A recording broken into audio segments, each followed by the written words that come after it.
Hello viewers, প্রদীপ ভট্টাচার্য মার্কিন যুক্তরাষ্ট্রের new York থেকে সকলকে সুস্বাগতম।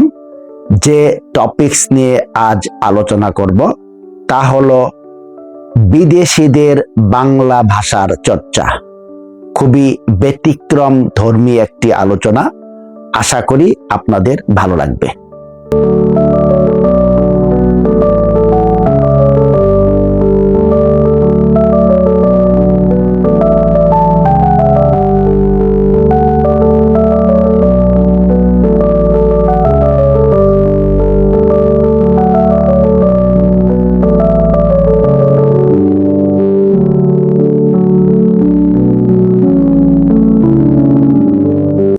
রবীন্দ্রনাথ ঠাকুরের শেষের কবিতা উপন্যাসটি যারা পড়েছেন তারা হয়তো স্মরণ করতে পারবেন যে ভিনভাষী লোকেরা যখন বাংলা বলতে বা লিখতে চেষ্টা করেন তখন কতই না দুর্ভোগ পোহাতে হয় আমাদের।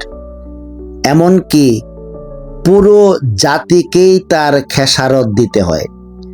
শেষের কবিতার নায়ক ব্যারিস্টার অমিত রায় বিলেতি ধাঁচে বিকৃত হতে হতে অমিত রায় হয়ে গেল অমিত রায়ে। এই উপন্যাসের ধারাবাহিকতাই ঘটে গেল মার্কিন যুক্তরাষ্ট্রের নির্বাচনে। ডেমোক্র্যাট প্রেসিডেন্ট ক্যান্ডিডেট কমলা হ্যারিস, বাবা আফ্রিকান, মা ভারতীয়, সব ঐতিহ্য মুছে দিয়ে কমলা বনে যান কামিলাতে। ভারতীয় হরি যেমন বিকৃত হয়ে হেরি হয়ে যায়, তেমনি অন্য কোনো নাম বিবর্তিত হয়ে হয় হ্যারিস। এত পরিবর্তন করেও কামিলা হ্যারিস নিজেকে আমেরিকান প্রমাণে ব্যর্থ হলেন। নির্বাচনে হারলেন ঠিকই, অভাগা আমাদের অবস্থাও তাই। যুগ যুগ বসবাস করেও অনেক কিছু ত্যাগ করার পরেও আমেরিকান হতে পারি না। এমনকি বাংলাদেশীয় নয়, শুনতে হয় ভারতীয় বলে।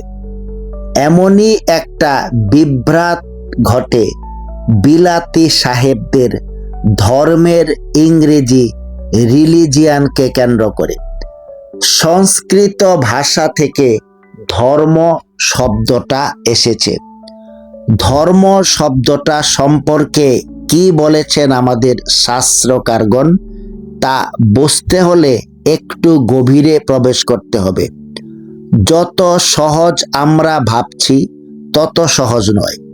তাছাড়া এ পথে বিপুল বাধা। ইংরেজি ভাষার অভিধানে ধর্মের ইংরেজি রিলিজিয়ান, এটা একটা মারাত্মক ভুল। সাহেবরা আমাদের দেশে এসে আমাদের শাস্ত্রের বহু ইংরেজি অনুবাদ করেছেন। তাতে যেমন উপকার হয়েছে তেমনি অপকারও কম হয়নি। একটা বড় ক্ষতি হলো ইংরেজি অনুবাদ রিলিজিয়ান। যারা সংস্কৃত জানেন না, ইংরেজির মারফত সংস্কৃত সাহিত্য ইত্যাদি বুঝাতে চান, ধর্মকে রিলিজিয়ান ভেবে তারা একটা বিরাট ভুল করেন। কতখানি যে ভুল করেন তা বলার নয়। আলোচনাটা করতে করতে ক্রমশ ব্যক্ত হবে। যদি বলি যে জলের ধর্ম তৃষ্ণা নিবারণ করা, আগুনের ধর্ম দহন করা, তাহলে কি ভুল বললাম? এখন ইংরেজি করুন, religion of water is to quench thirst, religion of fire is to burn. এখন দেখুন ইংরেজি ওয়ালারা ঠিক হয়েছেন কিনা। অগ্নির ধর্ম দগ্ধ করা কথাটা কিন্তু ভুল হলো না, কিন্তু আপনি যত বড়ই ইংরেজিওয়ালা হন না কেন, ঠিক করে বলতে পারবেন না যে এ কথার ইংরেজি কি হলে ঠিক হয়, এমন কোনো শব্দ ইংরেজিতে নেই। এক কথায় ধর্ম শব্দটা ইংরেজি ভাষায় অনুবাদযোগ্য নহে। কোনো বস্তুর ধর্ম বলতে সে বস্তুর স্বভাব বা স্বরূপ বোঝায়। অগ্নির ধর্ম দগ্ধ করা, এ কথায় কি বোঝায়? দগ্ধ করাই অগ্নির স্বভাব, তার কাজই দগ্ধ করা। দগ্ধ না করলে সে নেই, এটাই তার ধর্ম। আগুন জ্বলছে, কাঠ ফুরিয়ে গেল দেখে আপনি আগুনকে বললেন, আপনি একটু অপেক্ষা করুন, আমি বাজার থেকে কাঠ নিয়ে আসি। আপনি ফিরে এসে দেখেন আগুন চলে গেছে। দগ্ধ করার বস্তু নেই, সুতরাং আগুনও নেই। তার কাজই দগ্ধ করা, এটাই তার স্বভাব, এটাই তার স্বরূপ। ইংরেজিতে একে বলে এসেনশিয়াল প্রপার্টি, অর্থাৎ যেটা না থাকলে সে থাকে না, সেটাই তার ধর্ম। যে জিনিসটা না থাকলে বস্তুটাই থাকে না, মোটামুটি সেটাই তার ধর্ম। এটাই হলো ধর্ম কথার শাস্ত্রীয় ব্যাখ্যা। এ সংসারে সকল বস্তুরই একটা ধর্ম আছে। সূর্যের একটা ধর্ম আছে, সে আলো দেয়, তাপ দেয় ইত্যাদি।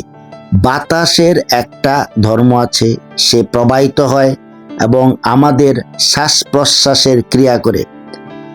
আপনি মানুন আর নাই মানুন, ধর্ম বাদ দিলে কোনো জিনিসেরই অস্তিত্ব থাকতে পারে না। ধর্ম আছে বলেই কুকুর কুকুরের মতো, বিড়াল বিড়ালের মতো, বাঘ বাঘের মতো।